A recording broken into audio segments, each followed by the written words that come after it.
Welcome back. This is Mr. Morrison, aka Coach Money. We're back at the DHS podcast. Today, we have one of this campus's most loved persons, Mr. C, aka Mr. Cavazos. Let's learn more about him and his program.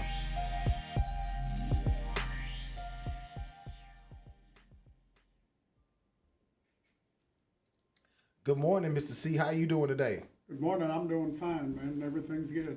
So, just briefly tell us who you are and what's your role here at Dunbar High School. Okay. My name is Francisco Miguel Cavazos. I was an automotive technician for 33 years. Before that, I was a migrant farm worker. I learned to be a technician because of being on the road all the time, traveling from state to state, harvesting crops, and because we didn't have a lot of money, we had to fix our cars on our own. So that's where I got my skills from. The automotive industry was able to supply me with everything I needed to raise a family. I raised a son and a daughter who basically asked me for nothing other than to babysit the kids, which I will happily do. They live their own lives. They earn their own money. They've never asked me for nothing, which is, in my opinion, a success. Now I'm at Dunbar High School trying to empower what I learned in life and in business to my students so that they can go out and become a thriving citizen, be able to raise their family and take care of them and make sure that they've got food on the table, they got a roof over their head, and they got vehicles that they can ride in. If they pay attention to what I teach and learn what I'm trying to teach them, they could go get a job anywhere in the Metroplex, working at any shop, any dealership, immediately after they graduate from high school. It's all up to the students as to what they want to do with it and how much they want to do with it.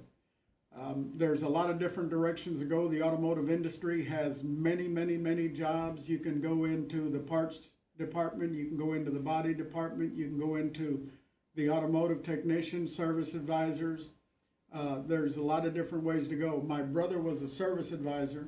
He used to make $120,000 a year back in the early 90s. As a technician, I only made $88,000, and he never had to get his hands dirty. But you have to know how to communicate with people and how to be able to accept that angry person that's mad, but not mad at you. They're just mad at the situation because their car's broke. So that's a skill that is, you can teach it. Some people have it, but it's a skill that will help you through life if you can do that, because those people make a really decent living. I know the dealership that I work with in North Richland Hills, their service advisors all are making over $100,000 a year, and they've got like 6 or 7 of them. So technicians can make anywhere from $45,000 a year to $120,000 a year, depending on what they do, what their skill set is, and how much they pay attention to just what's going on. I'm just here to help. In 2019 at Dunbar High School, we repaired 266 cars for students, their family, and faculty. After the pandemic, it slowed down a little bit, but we're starting to get back up and running again like we need to, so that these kids can get the skills they need to be able to go out and do what they need to do and start becoming a upstanding citizen and taking care of what needs to be taken care of at home. So I have a question. Break down the years, like year 1 through year 4 of the class, and just why it's important for a student to start in their freshman year. As freshmen, we basically don't do a lot of work on cars. We just learn about them. We learn how to do work orders, how to write estimates, how to look up information, how to look up parts, just general knowledge of an automobile, how a dealership works, how a shop works, just whatever it takes. We learn what the tools are, what the names are, what they're used for, how they're used. Towards the end of the 9th grade, we may go in and do an oil change or something like that, maybe air up some tires, maybe take a tire off a rim and put it back on. and then put it on the car, learn how to pick a car up on a lift, just small stuff. In the 10th grade, we get into working on brakes. We learn how to take care of brakes because it doesn't matter what kind of car you got, whether it's gas powered, electric, whatever, they're always going to have brakes. So brakes is a good place to start. If you learn brakes, you've always got a job. And once we get done with brakes, we try to get that done as early as possible in the year, and we move on to engines and how the engines work. We don't do a lot of engine because we basically, nobody really builds engines anymore at the shops or dealerships. Basically, it's a plug and play. You buy a reman and just swap them out. So there's not a lot to do there, but we do need to know how engines function, because when you're diagnosing it, if you don't know how it works, you're not going to be able to diagnose it. In the 11th grade, we get into suspension. We learn about the suspension. Again, it doesn't matter if it's gasoline, electric, what kind of car you got, you still got to be able to steer it. You still have suspension parts, and you still got to align the wheels and make it go in a straight direction, and the direction you want it to go when you turn the wheels, and you want it to be able to go down the road straight without it bouncing, without it having a lot of issues. From there, the same year, once we're done with suspension, we get into electrical, and we start learning how the electrical portion of all the automobiles work, which is very critical in today's cars because of all the computers that we have. After 11th grade and 12th grade, we get into engine performance, and basically we finish out as seniors with engine performance, which is diagnostics of the way the engine runs, how it runs, figuring out why the check engine light's on. We figure out emission systems, how the emission systems work, because bottom line is we've got to have cars that are running clean and not polluting the atmosphere, because right now that's a big deal with the ozone and, the green move that they're trying to make and why they're trying to make everybody go to electric cars. From the time that I started to now, we probably have the cleanest running automobiles ever. The cars that we have today, the brand new cars, they virtually put out hardly any emissions that harm anything.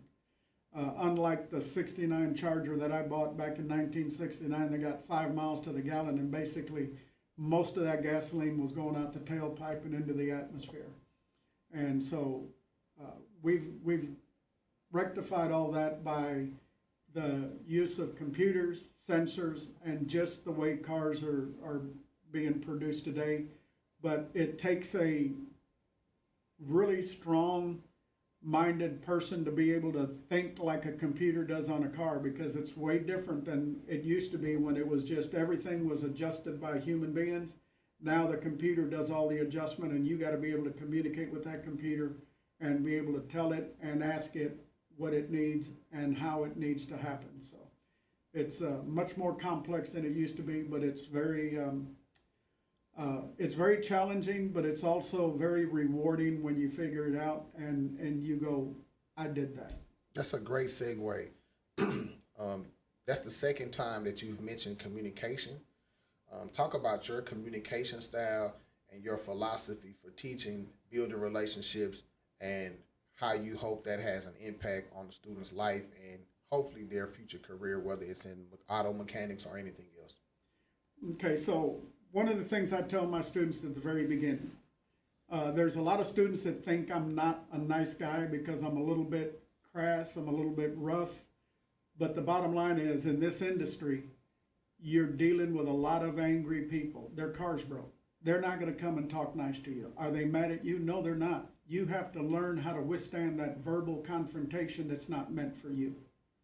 You got to just stand there, smile, listen, make that repair, make them happy, and they'll come back and want you to work on their car every time, and they will pay you to do that. But if you can't handle the heat, it's going to be tough. So I tell my students at the very beginning, I'm not going to be the nicest guy to you. You didn't do anything wrong. You're doing everything you're supposed to do, but I need to see if you can handle the confrontation that's going to happen in real life. If you can't handle me in the classroom, it's going to be tough out there in the real world. Well, thank you, Mr. C. Thank you for your wisdom and your knowledge about the automotive industry and for the impact you're having students here on campus. And I hope someone sees this and comes and gets their car fixed so we can start getting those numbers back up, and hopefully our kids can get more real-time, real-life experience. But thank you for the impact you have on our campus. No problem.